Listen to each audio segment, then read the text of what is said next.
All right. While they continue to do that, let's bring back in our guest, still with us, national trial attorney Michael Jaafar. Michael, again, I want to slide away from this because I'm trying to figure out exactly what those text messages are and at what point they'll be read to the court, if at all. I'm not sure what they're doing right now. I think the defense is going over some of them to see if they have any other objections. But I want to talk to you about the state's case. It's been a bit of a slow burn, but there are a lot of charges here, so it would have to be necessarily, I think they're doing well. Talk to me about how you think they're doing and also sort of their demeanor in presenting the case. So to the first point, I think they're doing a good job. They investigated her for years. They hate this woman.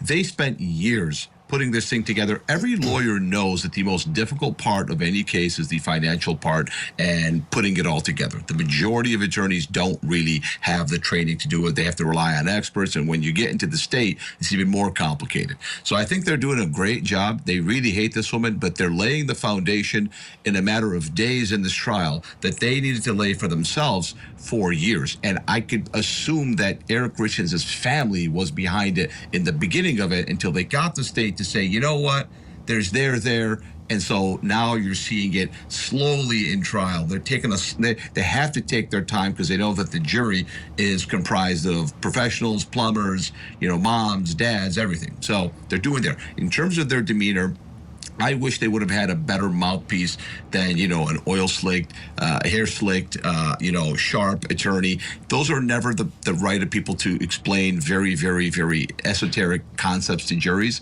So I think that they're doing an okay. I would give them a C+ in terms of their courtroom demeanor. I'd give them an A, however, in the way they're presenting the evidence. Yeah, and the evidence seems to be overwhelming, so it's going to be a little difficult to mess it up, but certainly can be messed up. Let's talk about Kouri Richins and her demeanor.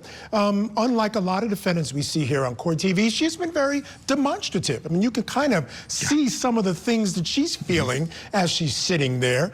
She's been a little bit more relaxed this afternoon, but throughout the trial, you could see there's testimony and you can almost see her perhaps reliving some of this and the way she's reacting. What do you make of the way she's going about her sitting there in court? I'm glad you asked. I give her an A-, and here's why I give her an A-. People have to understand that these trials are a show. They're a play, and sometimes they're a Shakespearean play, right? This case is in the Shakespearean realm, but it's a play, it's a show, and so the attorneys put a lot of time. Some attorneys, and I'm not sure that her attorneys could have afforded to do this. They'll hire jury consultants, and they'll have their clients sit in front of the not consultants, the focus group, a poll, and they'll play videos of their client to the jury, and they'll ask them questions to see how they present. I think any attorney, however, wouldn't really even need a professional to tell them that, hey, drop this silly spray tan, don't do your hair, don't come in there looking glamorous because the juries will hate you for it. Yeah, she certainly did sort of glamour down herself for sure. All right, Mike, stand by. It's time for us to take a quick break. All right, let's check back in quickly with Michael Jaafar. Michael, I really loved, you'll get these kind of spreadsheets when you're doing with the forensic accountants, but she put a nice little demonstration, a little demonstrative for this jury that I thought was very effective.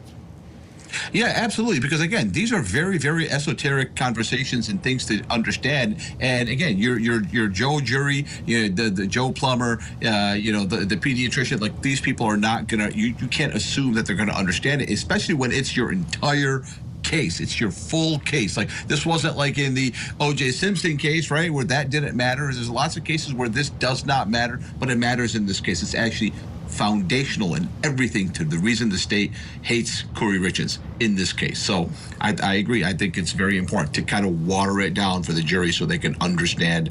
They're not stupid. It's not that they're not intelligent people. It's just this is something that's very, very technical. Yeah, no question about it. Right, quickly, what is the strategy of the defense at this point as things seem to be going very well for the state? I was thinking about that earlier today. What would my defense be if I have a client who's clearly a financial deadbeat, right? I would come in and I would probably, ask this expert, hey, was there any evidence that she killed her, that she killed her Kouri Richins? She's going to get an objection. Was there any evidence that she spiked his Moscow mule? She's going to draw objections. The whole point is to remind the jury, hey, okay, so she's a financial deadbeat, right? So what? How does that mean that she murdered her husband? That's how they would do it. I would get this expert to be baffled by questions about how Eric Richins died, and obviously it would be objected to, but I think that would be their strategy on cross. I don't see how they could have a debate with her on the finances. All right, Michael Jaafar, thank you so much as always for your expertise. We'll see you again real soon, folks. Stick around. Coming up, we're going to have much, much more, and Julia Janae will be joining me as well as we continue with the murder trial of Kouri Richins. Keep it here on Court TV, your front row seat to justice.